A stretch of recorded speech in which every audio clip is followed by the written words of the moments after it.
EverQuest is going strong, adding new content after 20 years live. Skyforge is taking their next expansion to New Horizons. This game might just give you vertigo, and Albion Online finally took the plunge into free-to-play.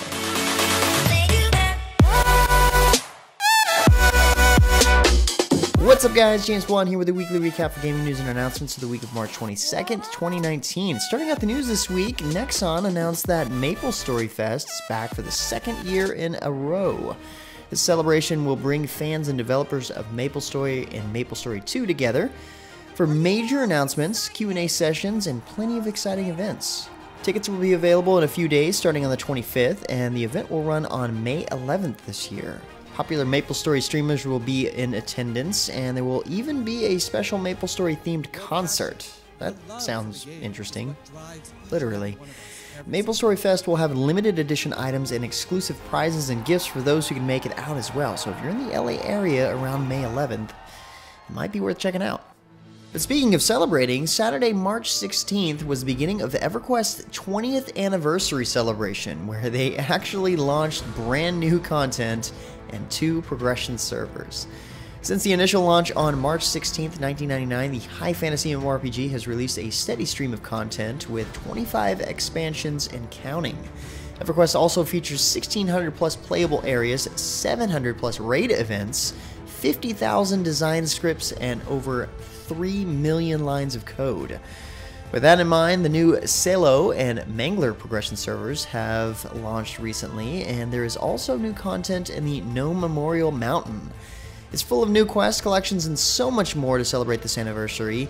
In addition, there are partnerships and collaborations including a Battle Mage Brewery team-up for an exclusive EverQuest brew in San Diego and an SDCC, also known as the San Diego Comic-Con EverQuest Museum.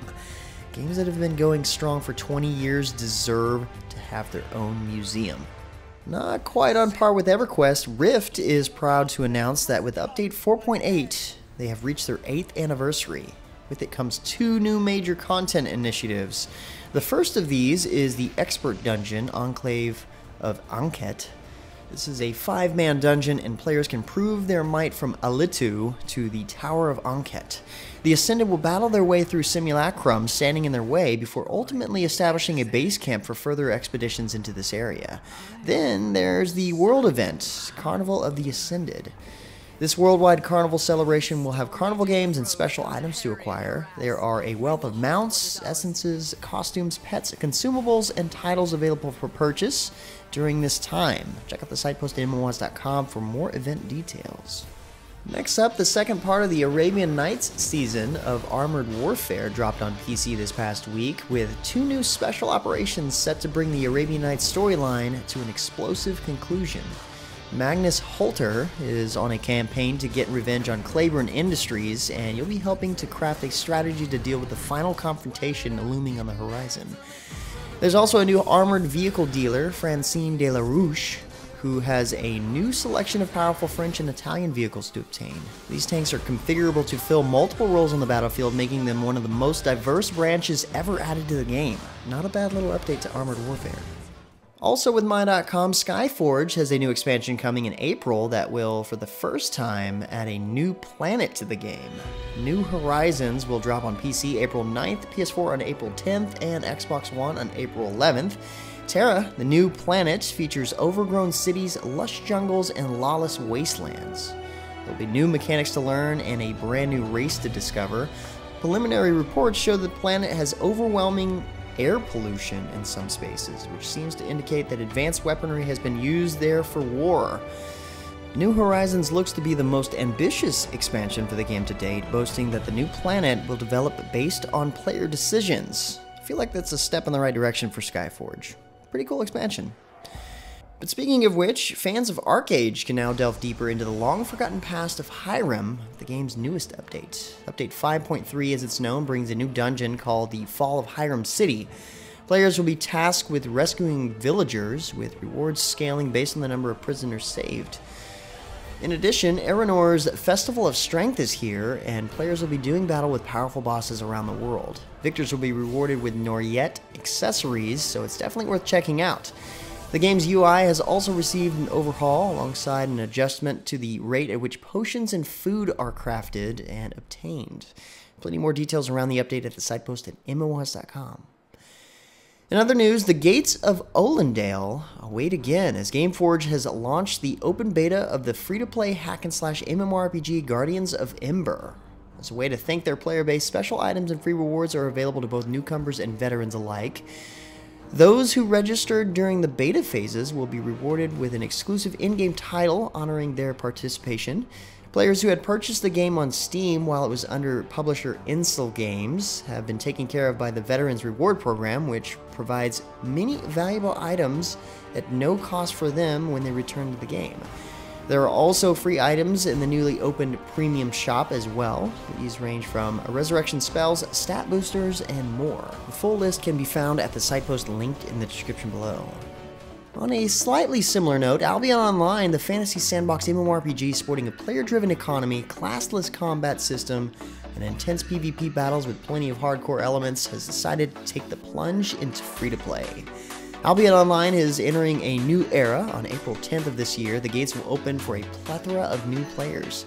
This new blood, along with the numerous content updates planned for the coming months, will make 2019 a thrilling year for Albion.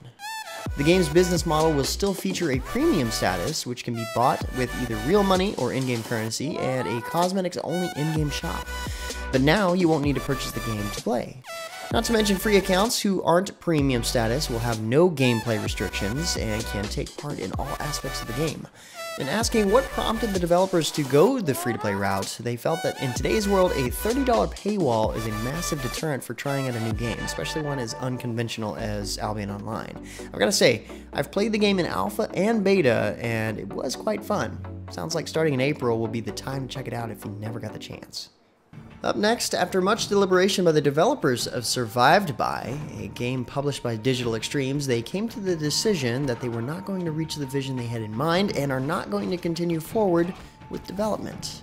They greatly appreciate anyone who has spent time playing Survived By since their launch in a closed beta. They still believe in the concept, but will not be able to get the game where they want it. With that in mind, the servers will stay up until April 19th, but no further development will be made. They also announced that anyone who spent money on Survived By, either items or packs, will be given automatic refunds in the coming weeks. It's a game-eat-game world out there, and only the strongest survive by. See what I did there? And this is the point in the recap where I mention a bizarre and crazy new game. Singularity Lab and Fibram Limited are proud to announce their new game, JetX, which has a release date of April 11th, 2019. JetX features sci-fi arcade racing combined with arena shooter gameplay and unique flying mechanics. All of this is wrapped up in a PvP package. Extreme speed, dynamic combat, and epic arena battles are on the way. Though also a VR title, it has a regular PC release and players can combat each other across the two playstyles. It certainly looks weird. With those mechanics, I'm not sure how most people wouldn't just puke all over the place playing in VR. The trailer alone is giving me vertigo. And finally, our last two pieces of news are mentioning two awesome editorials brought to you by Jason. The first one being a Smite patch notes discussion around the latest Darkness Falls update. Both Jason and I have the same love for nearly all the skins revealed, considering I play Nox, Scylla, and Kernanos. These skins are absolutely legit, and I honestly think it's cool that they did a gender-bend Thanos skin called Valkyrie's Rage, though it won't make me hate dealing with Thanos any less. There are some major changes to Ranked, Conquest game mode, and some Hunter Bridge items, but I'll let you check in with Jason at MapleStory.com to read up about that. And the last piece of news here is for those wondering just how easy is it to get started in Final Fantasy XIV. Again, Jason's got you covered here too with a complete guide on the subject. Think of it like a complete review of the game up to this point that is thorough, very thorough. According to Jason, Final Fantasy XIV is easy to start, but the only thing holding it back from being a 5 out of 5 is that there is simply too much information. There are so many things that you might miss, like hidden bosses, quest chains, mounts, and awesome gear. That's half the fun though, figuring out what you've missed and always having a new adventure to go on. Give Jason's guide a look over at the site post linked in the description below. Anyway guys, that's about it for all the major news and announcements for this week. For more information on the news topics, check the links in the description below. Feel free to discuss the news or even more news in the comments below. And don't forget to like, subscribe, and share this video. But until next time guys, that's going to be it for me. I'm James Blonde. See you out there, gamers.